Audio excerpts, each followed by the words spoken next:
Bonjour à toutes et à tous et bienvenue sur votre chaîne, là où les silences parlent autant que les scandales. Aujourd'hui, je vous propose de plonger dans une histoire qui dépasse le simple récit d'une carrière, une histoire crépusculaire, troublante, presque dérangeante, celle d'un monument de la culture française, Philippe Bouvard. Imaginez la scène, un appartement plongé dans la pénombre quelque part sur la Côte d'Azur, un homme âgé, presque aveugle, assis seul, derrière ses lunettes noires, ce n'est pas seulement la lumière qu'il fuit, mais peut-être aussi les souvenirs. À 96 ans, Bouvard n'est plus seulement une voix familière, il est devenu une mémoire vivante et une mémoire blessée. Car contre toute attente, au lieu de s'effacer dans la dignité feutrée des légendes, il a choisi de parler, de briser le vernis, de révéler ce que peu oser imaginer. Derrière les rires, derrière les applaudissements, se cachait une colère intacte, une rancune tenace, 3 noms, 3 visages qu'il affirme ne jamais pouvoir pardonner. Comment en est-on arrivé là ? Pour comprendre la chute, il faut d'abord mesurer la hauteur vertigineuse du sommet.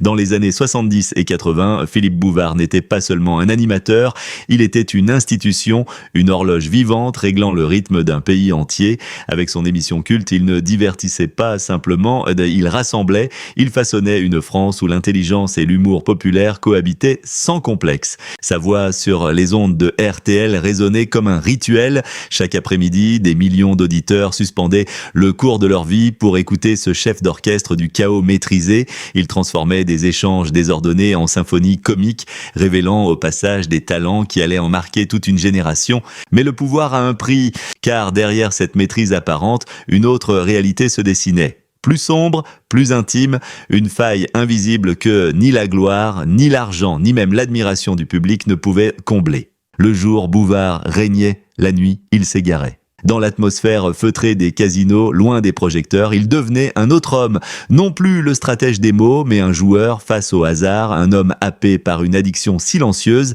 la ludomanie. Il ne jouait pas pour gagner, il jouait pour ressentir, pour prolonger cette montée d'adrénaline que seule la scène lui offrait, comme si le vide intérieur exigeait toujours plus de risques pour être oublié, et ce vide ne cessait de grandir. L'argent disparaissait, mais ce n'était pas le plus grave. Ce qu'il perdait réellement, c'était le contrôle, sa liberté, sa capacité à s'arrêter.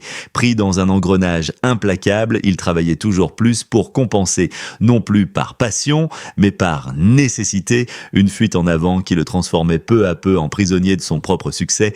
Autour de lui, personne n'intervenait, l'industrie continuait de profiter. Tant que la machine produisait, peu importait qu'elle s'autodétruise.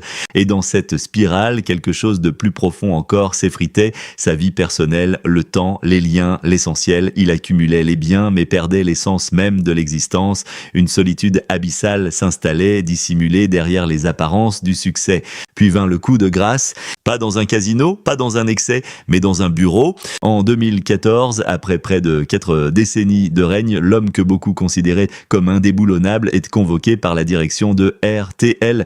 Il pense sans doute à une discussion, à un ajustement et peut-être même à un hommage. Mais ce qu'il reçoit est tout autre. En quelques minutes à peine, la sentence tombe, froide, brutale, définitive. On lui annonce son éviction, sans cérémonie, sans reconnaissance à la hauteur de ce qu'il avait construit. Celui qui avait incarné la station pendant 37 ans est remercié comme un employé ordinaire. C'est ici que la blessure devient irréversible, car pour un homme comme Bouvard, tout était une question de loyauté. Il pensait appartenir à une famille, il découvre qu'il n'était qu'un rouage remplaçable. Derrière cette décision, il ne voit pas seulement une logique économique, il y voit une trahison. Une humiliation, et c'est précisément là que naît cette liste noire qu'il évoquera plus tard, ces noms qu'il refuse d'absoudre, comme un dernier acte de résistance face à un monde qui l'a élevé avant de l'abandonner.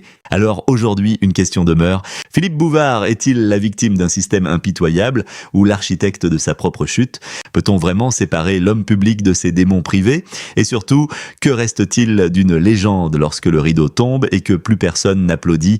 Il y a des chutes qui ne font pas de bruit, mais qui résonnent comme un séisme dans toute une carrière. Celle de Philippe Bouvard en fait partie. Tout commence par une scène presque banale en apparence, une convocation rapide, quelques minutes à peine, et puis cette phrase froide, implacable, presque administrative, c'est terminé, pas de cérémonie, pas d'hommage, pas même un semblant de reconnaissance. L'homme qui avait façonné des décennies de radio se retrouve soudain réduit à un problème d'image. Trop âgé, plus en phase, dans un monde obsédé par la nouveauté, il devenait un vestige. Mais derrière cette décision, il y a une violence que les mots officiels ne peuvent masquer. Pour Bouvard, ce n'est pas un simple départ, c'est une expulsion, comme si le capitaine d'un navire était jeté à la mer pendant que d'autres s'emparent de la barre sans même un regard en arrière. Et pourtant, le plus cruel reste à venir, car on ne lui retire pas seulement son micro, on lui arrache son œuvre. Cette émission qu'il a construite pierre après pierre, nourrie de son esprit, portée par sa voix, confiée du jour au lendemain à un autre. Le choc est brutal. Voir quelqu'un s'asseoir à sa place, reprendre son rythme, hérité de son public, l'humiliation est totale. Le spectacle de sa propre succession devient une torture silencieuse. Autour de lui, le monde change de visage, le téléphone se tait, les soutiens d'hier disparaissent, ceux qui gravitaient autour de son succès s'évanouissent dans l'ombre. C'est là que se révèle la vérité la plus cruelle de l'industrie du divertissement, et elle adore, puis elle oublie. Dans ce vide soudain, une question s'impose, presque vertigineuse. Que reste-t-il quand on vous retire ce qui vous définissait ? Pour Bouvard, cette rupture n'est pas qu'un tournant professionnel, c'est une fracture intime, une blessure que ni la gloire passée, ni les honneurs accumulés ne peuvent refermer. Il entre dans une forme de nuit, une disparition sociale, lente, implacable, comme si l'on tentait d'effacer jusqu'à sa trace. Mais ceux qui pensaient assister à sa disparition se sont trompés. Car derrière le silence apparent, quelque chose se prépare, une colère froide, maîtrisée, presque chirurgicale. L'homme qui a fait carrière avec les mots commence à les aiguiser à nouveau, non plus pour divertir, mais pour régler ses comptes. Aujourd'hui, à un âge où beaucoup choisissent le retrait, Philippe Bouvard fait exactement l'inverse, affaibli physiquement, presque aveugle.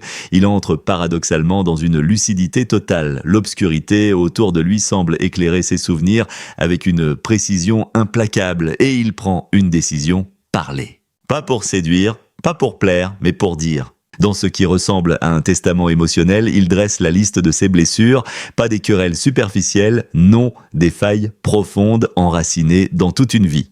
Le premier nom qu'il évoque n'appartient pas au monde des médias, mais à celui plus intime encore, de l'enfance. Marcel Bouvard, une absence originelle, un abandon au moment même où tout commence, une trahison fondatrice aggravée par un geste encore plus cruel, partir en laissant derrière lui une mère dépouillée, un enfant sans repère. Cette blessure-là ne s'est jamais refermée, elle a façonné un homme, forgé une méfiance, alimenté une quête insatiable de sécurité. Derrière le personnage public, il y a toujours cet enfant trahi. Puis vient le monde professionnel et un autre nom chargé d'amertume, Christopher Baldelli.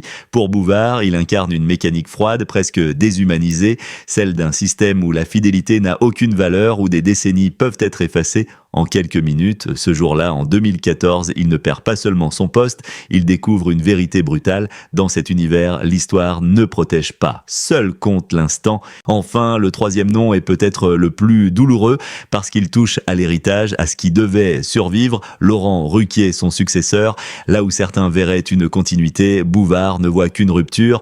Il ne reconnaît plus son œuvre. Ce qui était, selon lui, un esprit, une exigence, une signature, serait devenu autre chose, plus facile, plus lisse, et chaque rire qui résonne sans lui devient un rappel constant de son absence. Mais en prononçant ces noms, Philippe Bouvard ne cherche ni pardon ni réconciliation. Il fait quelque chose de plus radical, il reprend le contrôle de son récit. À travers ses confessions tardives, c'est une forme de revanche qui s'esquisse, pas une vengeance bruyante, mais une réappropriation, comme un dernier mot arraché au silence, celui d'un homme qui refuse d'être résumé à son déclin. Et au fond, son histoire dépasse largement sa personne. Elle agit comme un miroir, un reflet brutal de notre rapport à la célébrité. Nous construisons des icônes, nous les portons au sommet, puis nous détournons le regard dès que leur lumière vacille. L'industrie qui les élève est la même qui les remplace. Philippe Bouvard incarne cette mécanique dans toute sa brutalité. Un homme qui a conquis des millions d'auditeurs, mais qui, au crépuscule de sa vie, se retrouve face à une solitude presque absolue. Une question persiste alors, obsédante. Que vaut la reconnaissance publique si elle ne survit pas au temps ? Il n'est ni un héros parfait, ni une victime sans faille. Il est un homme de contradiction, un bâtisseur et peut-être aussi l'artisan involontaire de sa propre chute. Mais dans son refus de se taire, dans cette volonté farouche de nommer ce qui fait mal, il laisse une dernière leçon. Celle de la dignité Car même affaibli, même trahi, même plongé dans l'obscurité, il reste une chose que personne ne peut lui retirer, sa voix. Et tant qu'elle résonne, même fragile, même tremblante, elle continue d'éclairer les coulisses d'un monde qui, lui, préfère souvent rester dans l'ombre. Restez avec nous, car ce que vous venez d'entendre n'est que la surface. La suite, elle, révèle des vérités encore plus dérangeantes.